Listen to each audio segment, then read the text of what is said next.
Shalom, senang kita bisa bersama-sama kembali untuk menghadiri tata Tuhan. Haleluya.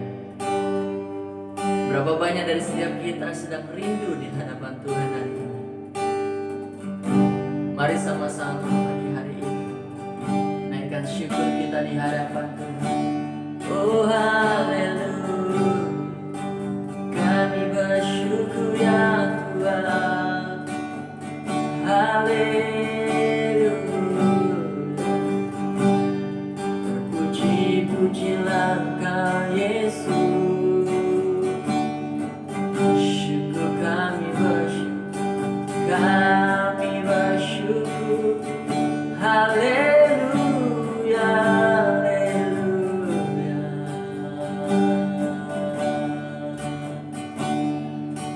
Terima kasih ya Tuhan, terima kasih untuk hari yang baru yang Bapa berikan bagi kami. Kami bersyukur.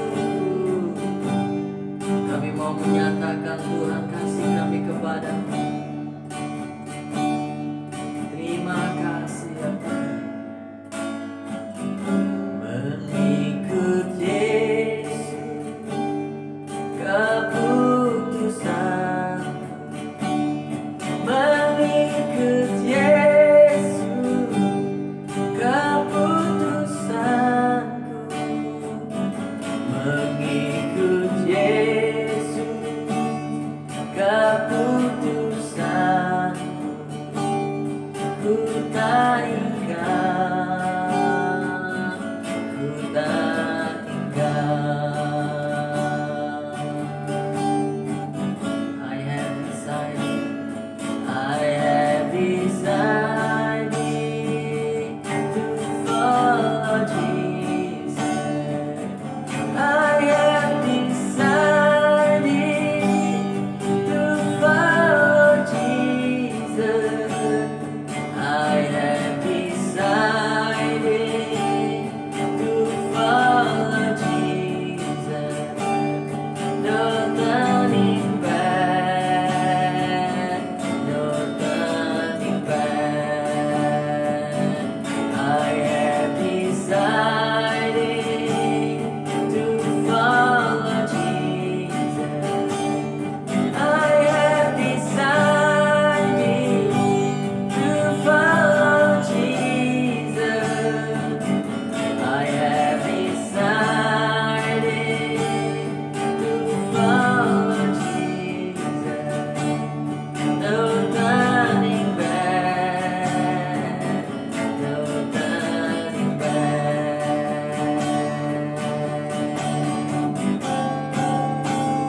I will follow you, Jesus. I will follow you, Jesus. I will follow you, Jesus. I will follow you. Mengikut Yesus keputusan kami Tuhan. Mengikut Yesus keputusan, mengikut Yesus keputusanku, mengikut Yesus keputusanku, ku tak ingkar, ku tak ingkar, ku tak ingkar, ku tak ingkar. Ya haleluya, ini pengakuan kami di hadapan-Mu ya Bapa. Ku kan mengikut Yesus selamanya Tuhan. Ini keputusan kami ya Tuhan, sebab kami percaya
tetap setia untuk melayanimu sampai akhir. Ku menutup mata, ku tetap setia menanti janjimu sampai ku dapatkan mahkota kehidupanku. Ku tetap setia untuk melayanimu. Ku tetap setia untuk melayanimu. Ku tetap setia untuk melayanimu.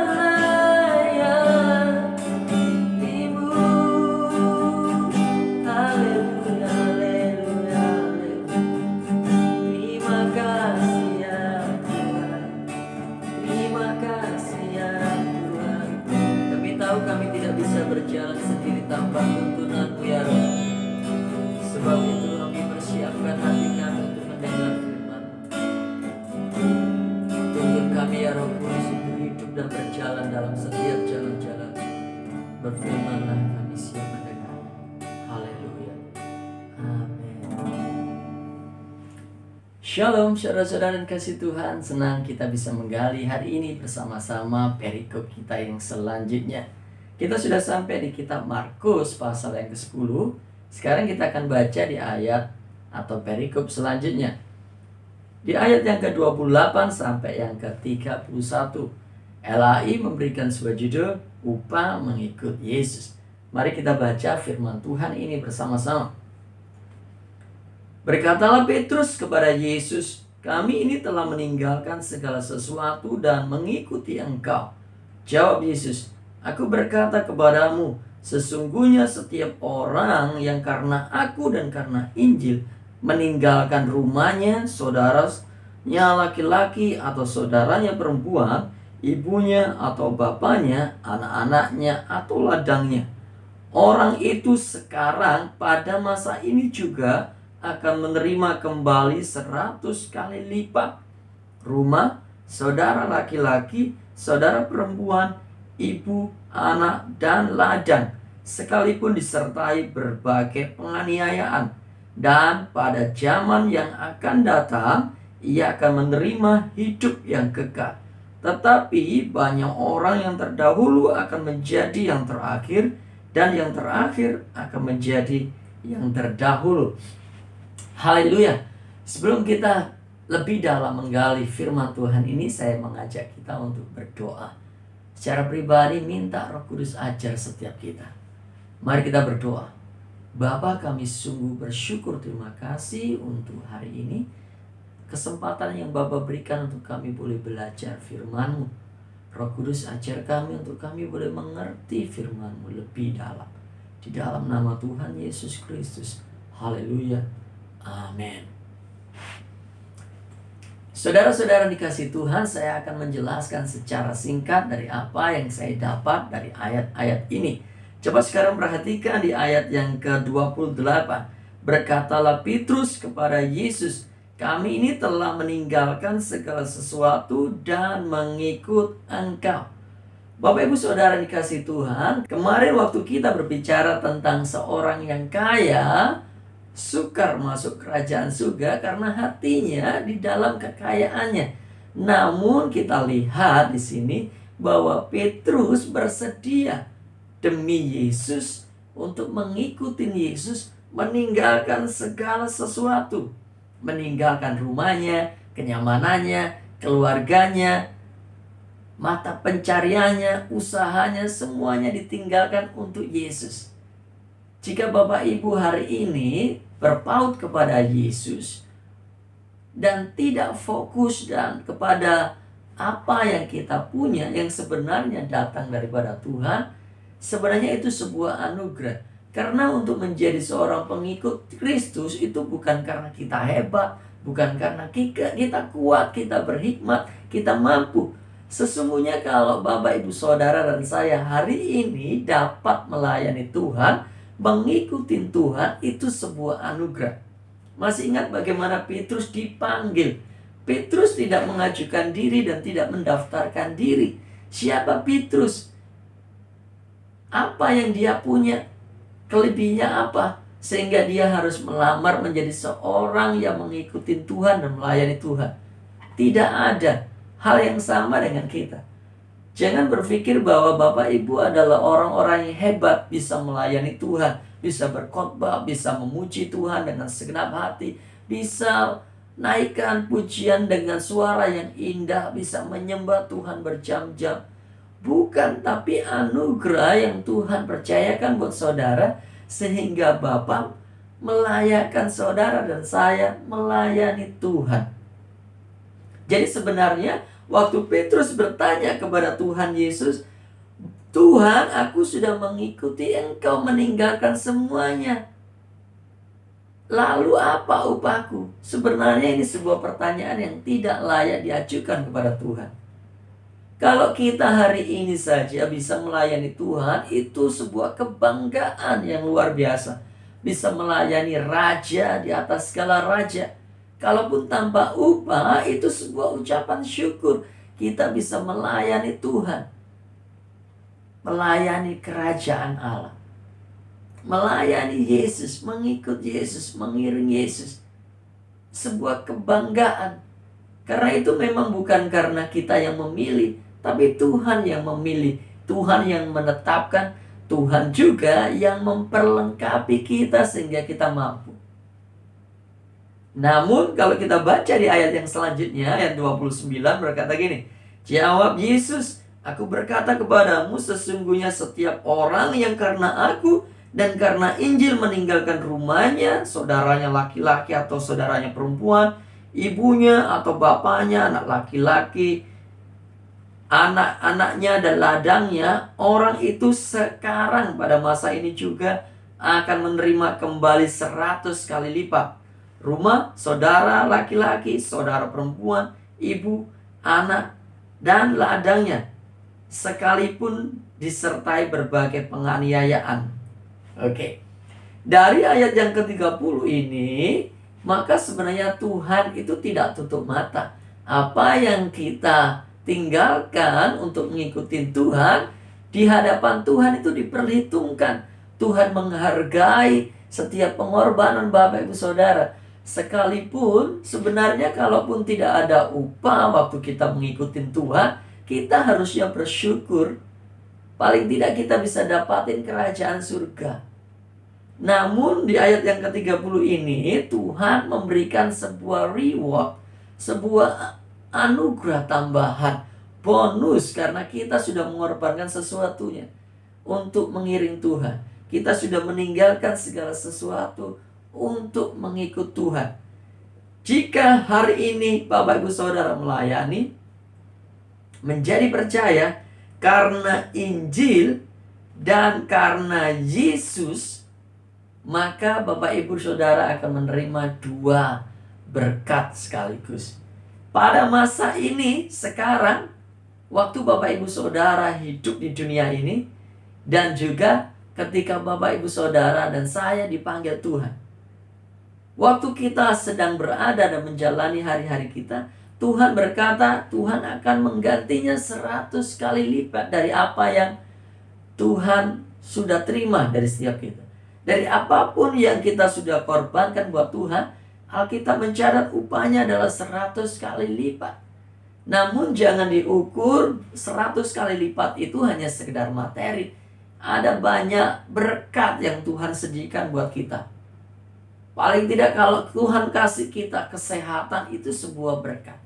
Kalau Tuhan berikan kita keuangan, itu juga sebuah berkat. Tuhan berikan kepercayaan, itu juga sebuah berkat. Tuhan berikan kita teman-teman yang luar biasa, itu sebuah berkat. Tuhan gantikan orang tua yang menolak kita waktu kita percaya Tuhan dengan keluarga-keluarga atau orang tua yang baru dalam Kristus. Itu juga sebuah berkat. Tidak hanya berupa jasmani, tapi hal-hal rohani Tuhan akan berikan buat kita 100 kali lipat.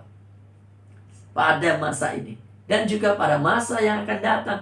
Waktu kita sudah selesai melakukan tugas pelayanan kita dan pengiringan kita kepada Tuhan, Tuhan juga akan memberikan hidup yang kekal. Namun ingat, walaupun kata Alkitab harus disertai dengan penganiayaan dan berbagai-bagai pencobaan. Mengikut Kristus itu keputusan setiap kita. Dan harga dari sebuah pengikutan Tuhan adalah menyangkal diri, pikul salib, mengasihi Tuhan lebih daripada keluarga. Jika karena itu kita mengalami hal-hal yang menyakitkan tubuh kita, perasaan kita, hati kita, itu bagian dari sebuah proses kesetiaan, ketekunan, pengujian. Apakah kita setia di hadapan Tuhan? Walaupun kita menerima itu, namun ingat selalu bahwa Tuhan menghargai setiap pengorbanan Bapak Ibu Saudara. Tuhan janjikan 100 kali lipat pada masa ini. Dan pada masa yang akan datang, Tuhan akan berikan hidup yang kekal. Ayat yang ke-31, perhatikan, tetapi banyak orang yang terdahulu akan menjadi yang terakhir, dan yang terakhir akan menjadi yang terdahulu. Jika hati kita condong kepada setiap berkat-Nya, hati-hati, berkat-berkat yang Tuhan sediakan itu bisa mengarahkan fokus kita kepada pengiringan Tuhan yang sungguh-sungguh, menjadi menomorduakan Tuhan. Sehingga kita menjadikan berkat itu menjadi tujuan utama dari pengikutan kita kepada Tuhan. Bukan lagi sebuah penghargaan, reward yang Tuhan berikan buat kita karena kita mengikuti Tuhan, tapi sebagai tujuan. Hari-hari ini berapa banyak dari hamba-hamba Tuhan kita tahu motivasinya sudah tidak lagi murni. Mereka lebih condong kepada berkat. Namun penganiayaan, penderitaan itu akan menguji kita. Kita mencatat orang-orang yang fokus kepada Tuhan itu akan mendahului kita. Jika kita hari ini melayani hanya fokus kepada setiap berkat Tuhan, ini sebuah warning buat kita. Waktu kita meninggalkan segala sesuatu demi Tuhan dan demi Injil, Tuhan akan berkati kita. Itu janjinya. Namun jangan biarkan berkat itu menjadi fokus utama, sehingga membuat kita yang terdahulu menjadi yang terakhir. Orang-orang yang kita layani akan mendahului kita karena mereka memiliki hati yang murni untuk mengikuti Tuhan. Bapak Ibu Saudara dikasihi Tuhan, Yesus haruslah tetap menjadi yang nomor satu. Oleh karena itu saya berdoa saudara dan saya boleh memiliki hati tidak condong, tidak fokus kepada berkat yang akan Tuhan berikan. Tapi biarlah kalau kita melayani hari ini dan sampai Tuhan panggil kita pulang ke rumah surga, itu karena kita mengucap syukur. Sebuah kebanggaan kalau kita hari ini bisa melayani Tuhan. Saya berdoa Tuhan dapati hati kita murni. Sama seperti Paulus, ia harus menjaga dirinya supaya waktu ia memberitakan Injil, ia tidak ditolaknya. Hendaklah itu juga menjadi tujuan utama kita. Kristus harus semakin besar, kita harus semakin kurang. Hidup adalah untuk Kristus, mati adalah keuntungan. Mari kita berdoa. Bapa, kami mengucap syukur, terima kasih untuk hari ini. Buat setiap berkat yang Bapa percayakan bagi kami untuk kami boleh melayani-Mu. Kami menyerahkan seluruh anak-anak-Mu Tuhan. Kalau karena meninggalkan Engkau, kalau karena mengikuti Engkau, mereka meninggalkan banyak pekerjaannya untuk fokus kepada Tuhan. Kiranya janji-Mu digenapi atas hidup mereka. Namun jangan biarkan hatinya condong kepada setiap berkat-Mu. Namun taruh hati yang terus mengasihi Engkau sampai Tuhan panggil mereka dan setiap kami pulang ke rumah Tuhan. Kami Tuhan dapati setia Tuhan. Terima kasih Tuhan, terima kasih. Di dalam nama Tuhan Yesus, hamba berdoa melepaskan berkat Tuhan turun atasmu. Berkat Tuhan yang membawa setiap kita berlari dan tidak pernah menjadi lelah kepada gunungnya Tuhan, dan untuk memenuhi setiap mimpi-mimpi Tuhan dalam hidup setiap kita. Terima berkat itu dengan iman di dalam nama Tuhan Yesus. Haleluya. Amin. Tuhan Yesus memberkati. Sampai jumpa besok. Bye-bye.